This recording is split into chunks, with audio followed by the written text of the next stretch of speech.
tenacity and stuff. It's kind of programmed to go down the routes it's programmed to, and it doesn't have the ability to know when to read the room, when to break the rules, who to ask for that answer that you're more likely to get a yes from, right? Oh yeah. Well, it's logical, and that's what makes AI powerful is it's logical, it's unbiased, it's not emotional, it's just processing information.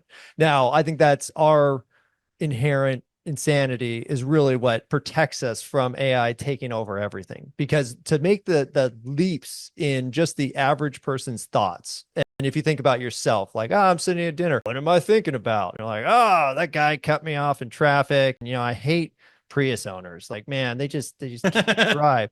And then all of a sudden you're like out in the middle of nowhere.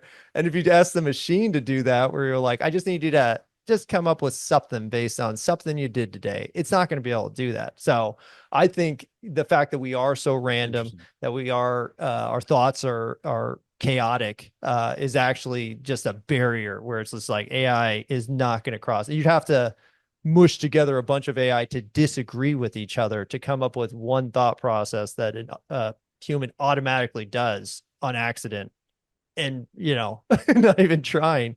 So, Yeah. and I think that's why I'm not super worried, because I've seen AI, I use it all the time, and I'm just like, no, it just sometimes it comes up with the Yeah. dumbest stuff. It's like talking to a 5-year-old, and you're like, no, stop. Well, it is. I mean, really, it's only a couple of years old. So we're True. talking a toddler version of it. I think what will be interesting is 5, 10, 30 years from now, if those things are true, and what some sort of AGI or general intelligence would look like. And if it will ever get there in some sort of sentient daydreaming creativity model.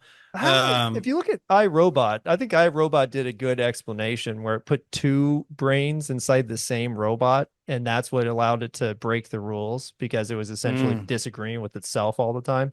And I'm like, yes, that's that's how it fascinating. would work. And I'm super into sci-fi. So between that and like Westworld, where it's just like, just the conditioning, and then the how many experiences can we give it?